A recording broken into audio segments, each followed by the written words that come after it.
नमस्कार दोस्तों। भाजपा वाले मेरा मेयर नहीं बनने दे रहे। मेरा मेयर नहीं बनने दे रहे। पता नहीं इनको। मनीष 6 बजे उठ जाता है। 6 बजे उठ के मनीष रोज ट्राई करता है कि हमारा मेयर बन जाए हमारा। इनको पता नहीं क्या प्रॉब्लम हो रही है। 134 जीत के आ गए। अब क्या करें? क्या मर जाएं? क्या कूड़े के पहाड़ से कूद जाए? समझ में नहीं आ रहा कैसे मेयर बनेगा हमारा। मेरी मोदी जी से एक ही अपील है, हमारा मेयर बनवा दो, उसके बदले एक आध विधायक लेना है तो ले लो। आप देख रहे हैं सौगंध टीवी, सौगंध वतन की। नमस्कार, आप देख रहे हैं सौगंध टीवी और मैं हूं आपके साथ आपकी वही होस्ट आशा शर्मा। हम आपको ऐसी ऐसी शख्सियत से मिलवाते रहते हैं जो अपना एक अलग मुकाम हासिल कर चुके हैं। और ये कहा जाता है कि लोग रुलाने वाले तो बहुत आते हैं लेकिन हंसाने वाले लोग बहुत कम आते हैं। आज हमारे साथ जो शख्स मौजूद हैं उनकी अगर मैं आपको उनके बारे में बताऊं तो सोशल मीडिया पे आप लोगों ने उन्हें बहुत देखा होगा। नाम है दीपक सैनी।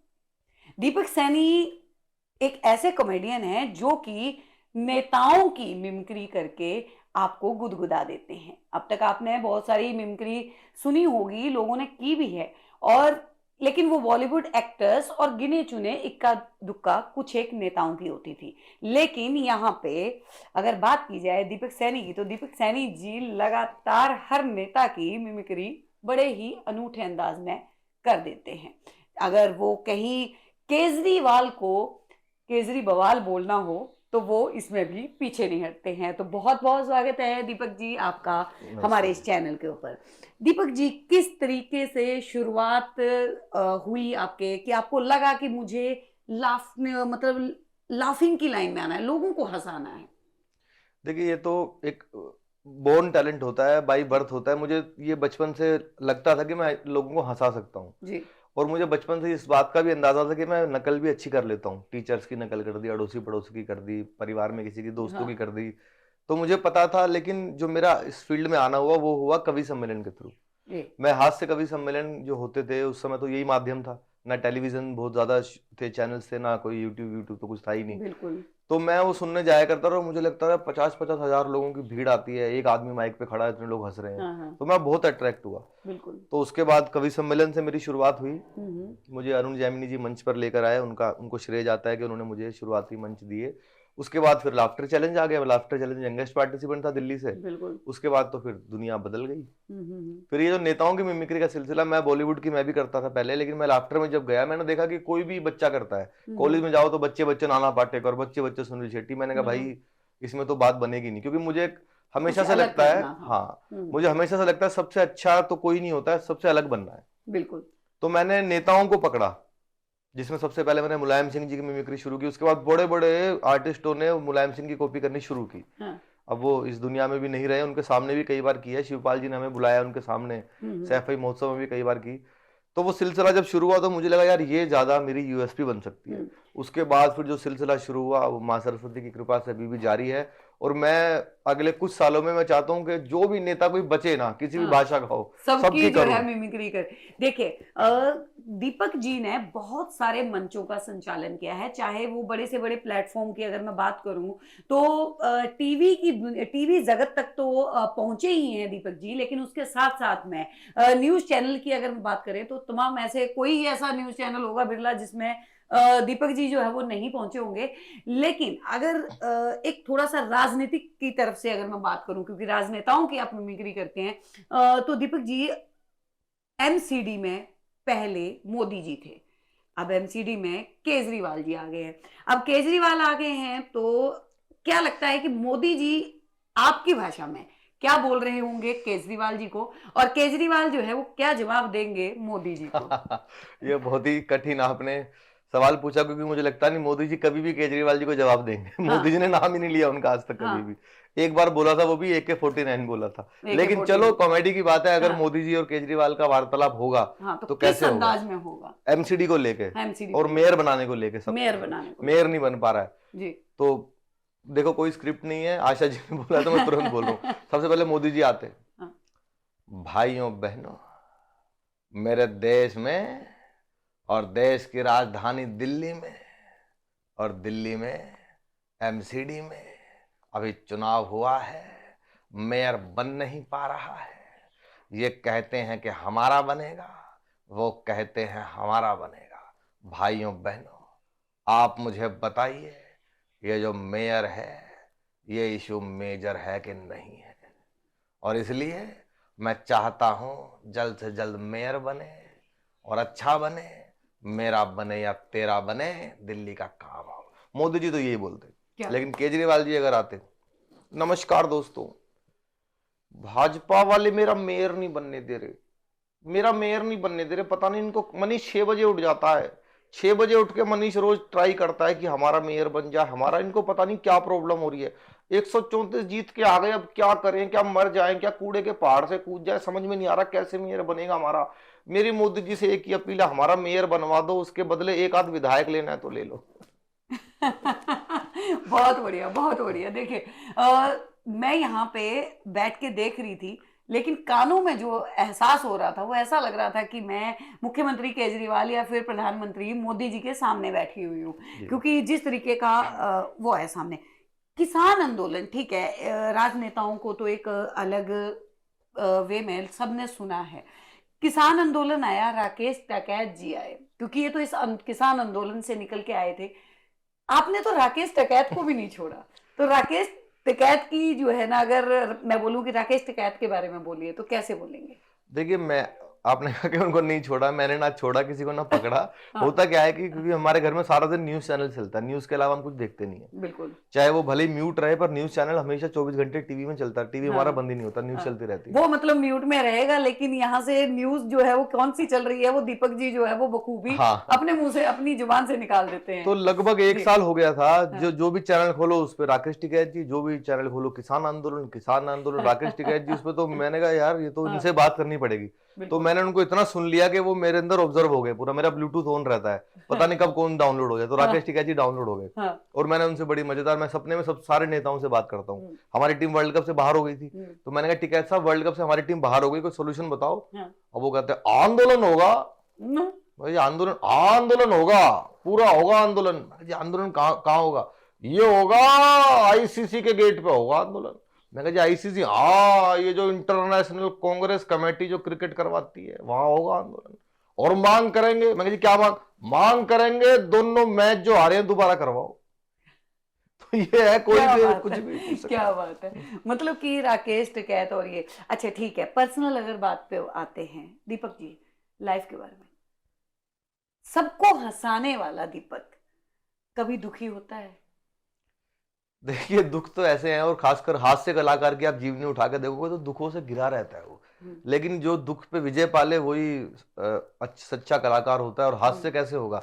अगर मैं मन से दुखी रहूंगा तो मैं हंसा ही नहीं पाऊंगा लोगों को। दुख तो आते हैं, ऐसे आते हैं और हम उनको ऐसे भगा देते हैं, हम फील करते ही नहीं है। कोई ऐसा वाक्य कि जैसे आप मंच पे संचालन कर रहे हैं, आप लोगों को गुदगुदाने की कोशिश कर रहे हैं, उनको हंसाने की कोशिश कर रहे हैं, लेकिन उसी वक्त आपको कुछ ऐसी बात पता चल जाती है, कुछ ऐसा सडनली हो जाता है कि आपको हंसाना भी है, लेकिन वो सिचुएशन जो है वो बीच में, कभी ऐसा हुआ है? हाँ, ऐसा हुआ है, ऐसा कई बार हुआ है, और अभी रिसेंटली भी हुआ है। बहुत चीजें ऐसी होती हैं पर्सनल लाइफ में। जैसे 2012 की बात है, मैं आईआईटी रुड़की में परफॉर्म कर रहा था। उनका बहुत बड़ा फेस्ट होता है थोम्सो। तो मेरी सिस्टर की शादी थी 1 हफ्ते बाद। अब एक भाई जिसकी बहन की शादी हो, मन में तो रहता। मैं कार्ड भी लेके गया था कि मैं सबको कार्ड दे के आऊंगा, भाई आना है शादी में। मैं मंच पे चढ़ रहा हूँ, तभी घर से फोन आता है कि वो शादी टूट गई अचानक से। मतलब ना कोई भूमिका थी, ना कोई लेना, ना कोई देना, ना कोई ऐसी बातचीत, एकदम से फोन आया कि टूट गई। घर के अंदर इतनी तो मतलब समझ में नहीं आया कि क्या क्या रिएक्ट करें, क्यों टूटी, पूछने लायक भी नहीं रहे। उधर नाम अनाउंस हो रहा है कि दीपक सैनी आइए, लेकिन क्योंकि ईश्वर हमारे साथ है, तो मेरी अभी तक की one of the best performances में से वो आईआईटी रुड़की वाली परफॉर्मेंस भी है। मतलब एक अंदर से ही वो आ गया कि हाँ, ये बेस्ट जो है वो कर बेस्ट ही थी वो। तो ऐसा कई बार होता। अभी हम हिसार गए थे पिछले इसी 25 दिसंबर को, क्रिसमस वाले दिन। तो हमारे एक बहुत अच्छे कवि थे पवन दीक्षित, हमारे बड़े भाई थे वो। उनका कोई लेना देना नहीं उस यात्रा से, कोई उनका फोन भी नहीं आया, पिछले 20-22 दिन से बात भी नहीं हुई, महीने भर से।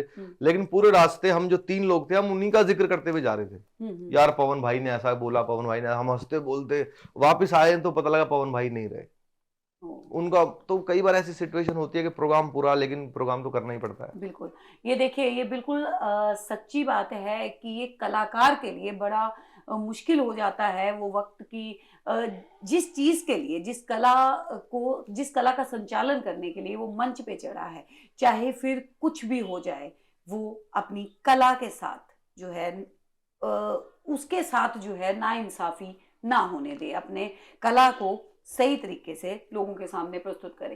दीपक जी, एक बात जो है पर्सनल बीच में, प्यार हुआ है कभी? मैं पहले जी, सॉरी जी, बीच जी, में मेरे को जी, जी। क्योंकि आपने बताया कि ऐसी ऐसी सिचुएशन हो जाती है। एक और हमारे साथ बड़ी समस्या है, क्योंकि मैं मिमिक्री करता हूँ नेताओं की, इसकी बिल्कुल। करूंगा तो उसको बुरा लगता है, हाँ, उसकी बिल्कुल। करूंगा तो उसको बुरा लगता है, तो ये सब बड़ी प्रॉब्लम है। ये लोग समझ नहीं पाते हैं भाई, मैं सबकी मिमिक्री करता हूँ। लोग कहते हैं कि मोदी की मिमिक्री कोई नहीं कर सकता, मैं सबकी करता हूँ। अभी मैंने हाँ। कल जो है ट्विटर पे मैंने एक राहुल गांधी जी की मिमिक्री करते हुए वीडियो जी। डाला, जो लोगों ने बहुत उसको रीट्वीट किया, बहुत लाइक किया।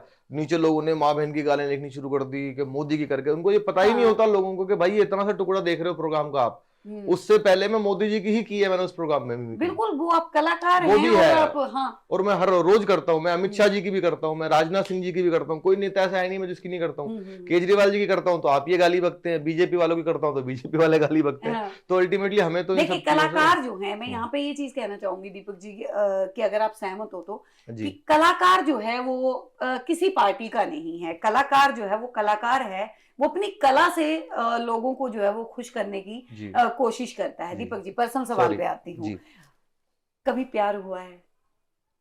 हंसने हंसाने वाले दीपक सैनी को कभी लाइफ में प्यार हुआ? हाँ हुआ, मुझे काफी बार हुआ है और मुझसे भी बहुत लोगों को हुआ है। हाँ, हाँ, तो ये सब तो व्यक्तिगत बातें हैं। हाँ। नहीं, जो वैसे तो आपको काफी जनता का जो प्यार है, बहुत लोग आपको प्यार करते हैं। हम जिस प्यार की बात कर रहे हैं, हम कर रहे हैं कि प्यार इमोशंस वाला प्यार, कि कभी दिल टूटना और इस तरीके का। तो क्योंकि मुझे तो नहीं लगता कि दीपक सैनी जो है वो कभी लड़ पाएंगे या लड़ाई करते होंगे किसी चीज, क्योंकि जब कला में ही हास्य कवि और हंसी का वो है, तो जो पार्टनर होगा सामने वाला वो भी हंसेगा।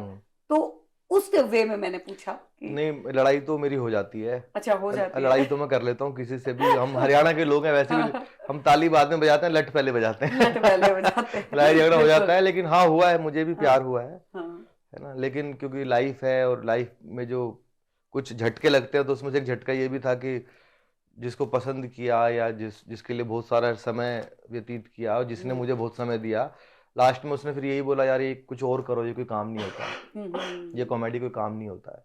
तो ये एक बड़ा दिल तोड़ने वाला स्टेटमेंट था कि ये कोई काम नहीं होता है। बिल्कुल, जिस चीज से पहचान मिल रही है, पहचान। जिस चीज से प्यार है। ठीक है, बात कर लेते हैं यहाँ पे और मिमिक्री की। अगर बात करें, राहुल गांधी जी भारत जोड़ो यात्रा कर रहे हैं, तो क्या कहना चाहेंगे राहुल गांधी जी के? जिस तरीके से लोग ट्रोल करते हैं राहुल गांधी जी को। देखिए, मैं राहुल गांधी जी की बहुत इज्जत करता हूँ, क्योंकि कॉमेडी में वो मेरे सीनियर हैं जी। तो मैं उनके बारे में कुछ भी सुनना नहीं चाहूंगा। हाँ। और मैं सबकी मिमिक्री करता हूँ। राहुल जी की आवाज भी अच्छी लगती है, मुझे बहुत मजा आता है। राहुल जी अगर अभी आते तो, देखिए भैया, ये जो आशा है ये आपको निराशा में बदलती है भैया।